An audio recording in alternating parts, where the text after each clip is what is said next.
binabasa, hindi lang po sila sample ng umang. Maraming sa po natin. Ano po itong sample ng umang? Ano nangyari sa kanta?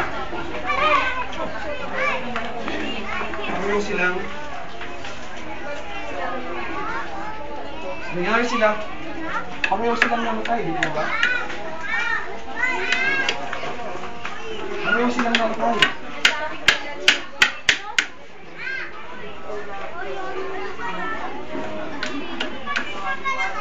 The rich and poor have something in common, and they both isang bagay ang tiyak na pwede mangyari sa atin.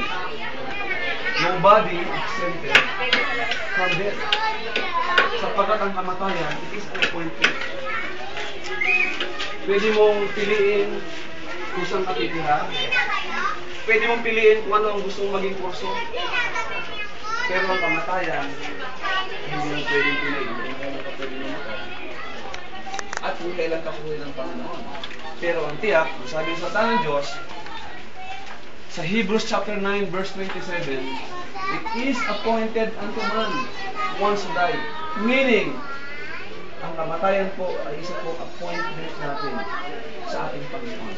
Na kung saan mayaman at maghirap, nag-aral ka man umangmang, ano man ang ating kalagayan sa buhay, ang kamatayan po, ito po ay isang tiyak.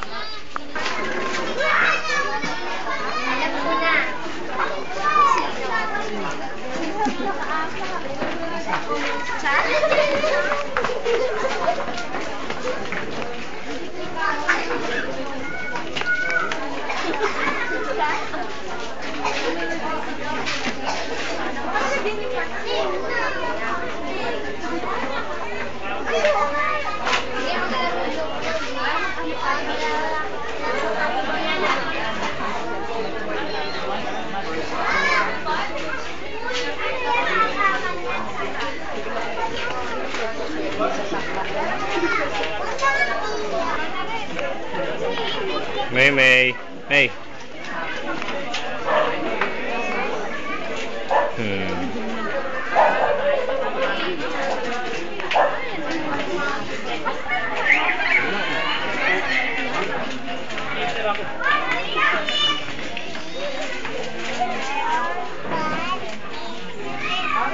Papapansunay.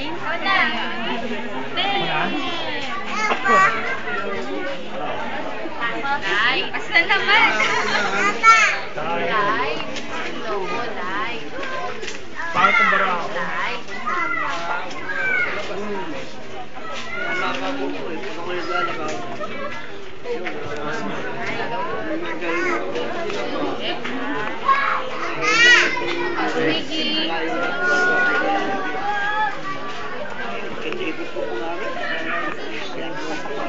Simon kayo na. Nag-slipper mo, May. Slipper ka, pagagalitan ka nila dito. Ako slipper yung mati. Kawawa naman tayo. Bakit?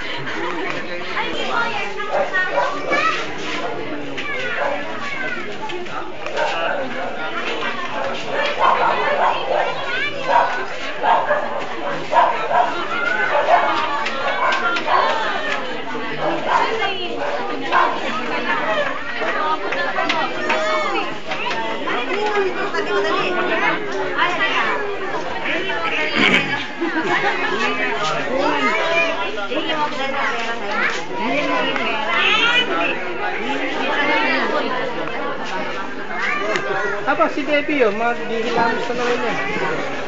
Mamaya.